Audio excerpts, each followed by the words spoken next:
won the election, and we will prove it to Nigerians. Oh, yeah. Yes, Peter Obi has the evidence that he won the election and is now in court to challenge the wrongful declaration of Bola Tinubu as the president-elect by INEC. After all the frustrations by INEC, they demanded electoral materials from 12 states and the Beavers report. But as at now, INEC is here to provide all the certified true copies of the electoral materials they used in the conduct of the presidential election. This is the first evidence that what INEC did was an allocation of votes. Otherwise, why is it taking forever to provide the materials they relied on to announce the winner? Anyway, Peter Obi's team of lawyers had to make do with the little INEC gave them so they can beat the 21 days deadline for the submission of petition at the Court of Appeal.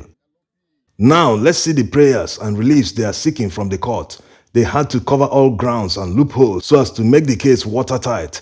As you are aware, in our judicial system, the court sometimes can strike off a case based on technicalities instead of looking at the merit. Also, if your lawyers don't do their homework very well, especially in the release they are seeking from the court will not grant a litigant what he didn't ask for. Even if you have a good case, but unfortunately you're seeking the wrong reliefs, the court can't help you. It's not the fault of the court that you sought the wrong prayers or failed to prove your case. Number one prayer that Peter Obi and Labour Party are seeking from the court is the issue of qualification. They are asking the court to determine if Bola Tinubu was qualified at the time the presidential election was held, which ultimately affects the vice presidential candidate as the Supreme Court ruled in the case of Bayelsa. Yes, many people are saying that the issue of Bola Tinubu's qualification was struck off by a court before the presidential election. But there's one condition that they forget to mention. The court ruled that the issue of qualification of a candidate for an election can only be brought to court by a co-contestant, which means that if someone is not a candidate in an election, he has no business bringing the issue of qualification to court. Bola Tinubu's qualification and indictment was covered extensively before the election.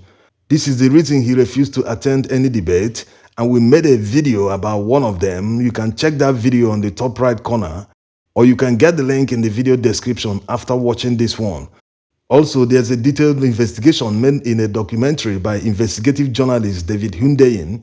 In that video, he made a deep dive into Tinubu's indictment in the United States and his eventual forfeiture of $460,000. All video links will be in the video description.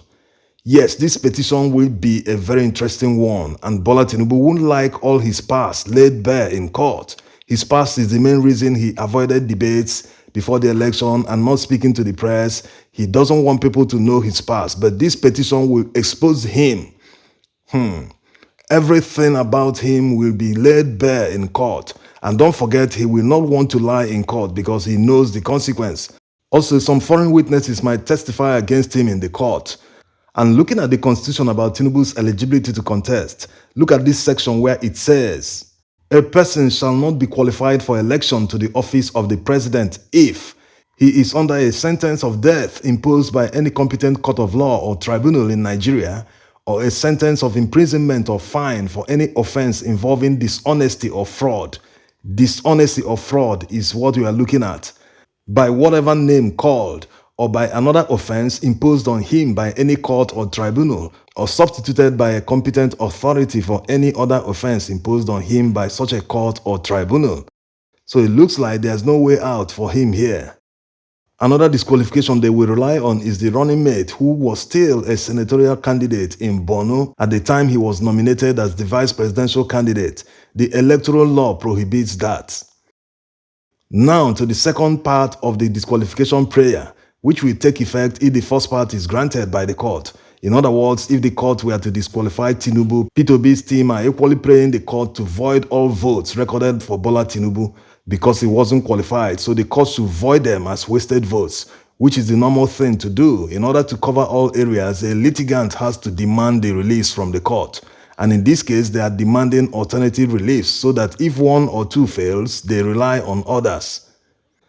This brings us to the third part of the disqualification relief they are seeking from the court, that it be determined that on the basis of the remaining votes, after discountenancing the votes credited to the second respondent, which is Tinubu, the first petitioner, in this case Peter Obi, scored a majority of the lawful votes cast at the election and had not less than 25% votes cast in each of at least 2/3 of the states of the Federation and the Federal Capital Territory, Abuja, and satisfy the constitutional requirements to be declared winner of the 25th February 2023 presidential election.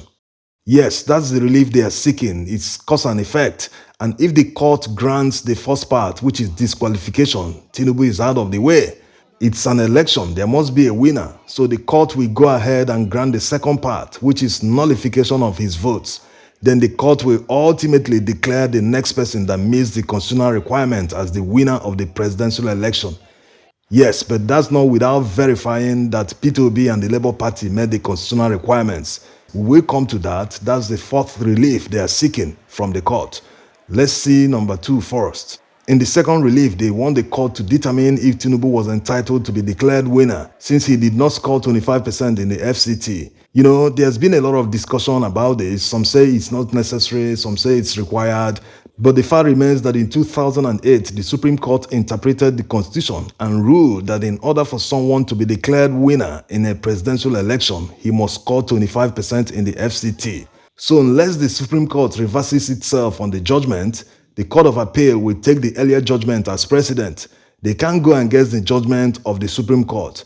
Remember that Mike Igini, the former INEC commissioner, said it, and the former Attorney General Andoka is also of the same view. Let's take a listen. It's a very difficult situation, but I think the matter has been interpreted before, around 2008, in a matter involving the current president, Buhari, when he filed an action. The issue of whether that and in between, that is, must have 25% in two states and the Federal Capital Territory.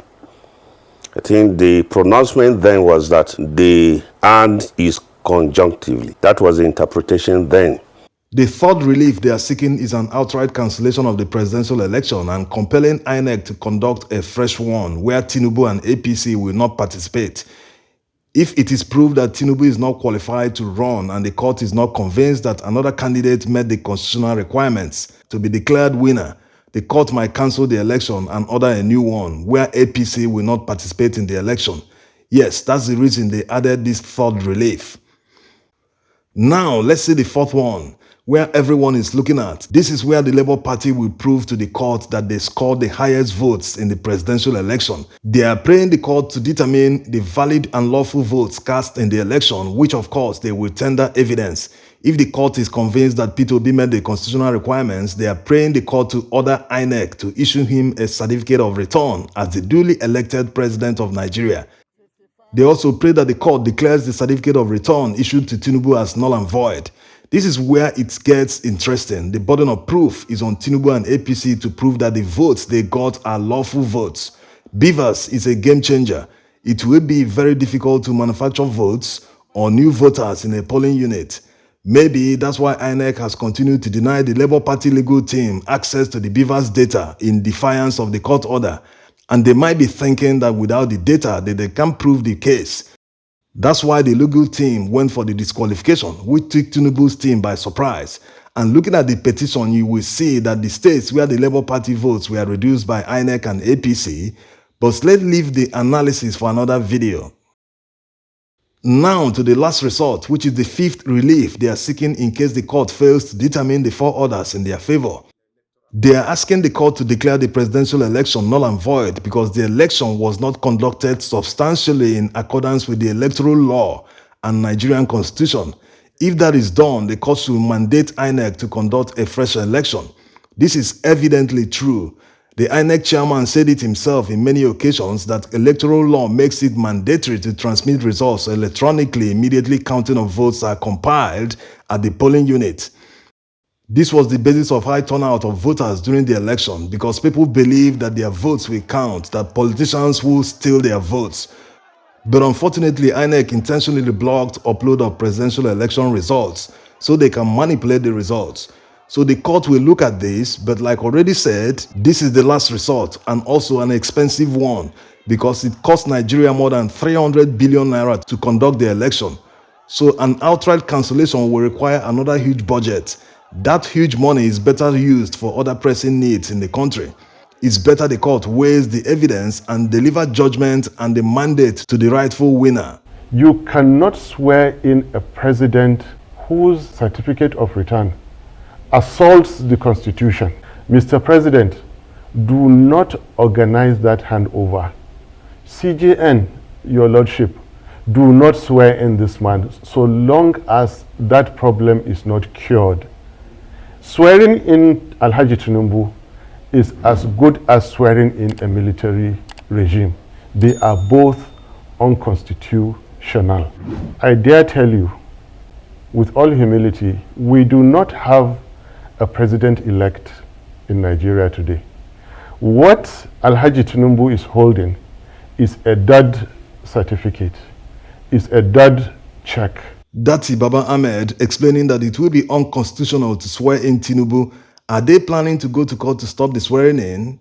Anyway, let's look at the relief sought by Peter Obi and Labour Party and the possibility of winning the case and recovering the people's mandate. It is obvious that the court is on trial here. The world is watching. Would it be a moment for the Nigerian judiciary to redeem themselves? Because looking at the reliefs they are seeking, they've boxed Tinubu in a corner. There's no escaping. So the court will have to try too hard and also go back on their vomit. That's talking about the judgment already made by the Supreme Court on a candidate scoring 1/4 of the votes in the FCT. So they have to really try hard for Peter Obi not to get judgment.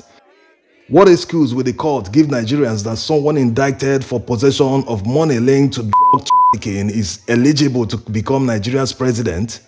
Or that the US and FBI were wrong? Anyway, this is a watertight case to win. All the major actors have a case to answer, no room for technicalities. The evidence is littered everywhere, from results on IREV not matching physical copies in possession of party agents, to the massive rigging, alteration of result sheets. Up till now, about 10,000 polling unit results are yet to be uploaded on IREV. What happened to the votes? Why was INEC chairman in a haste to declare a winner when a substantial number of votes have not been accounted for? A number that can change the result of the election. What about electoral law violation by INEC? Anyway, let's not get deep into the evidence because it's already in court. Also, we hope that the Election Petition Tribunal will allow a live coverage of the proceedings because it will improve transparency.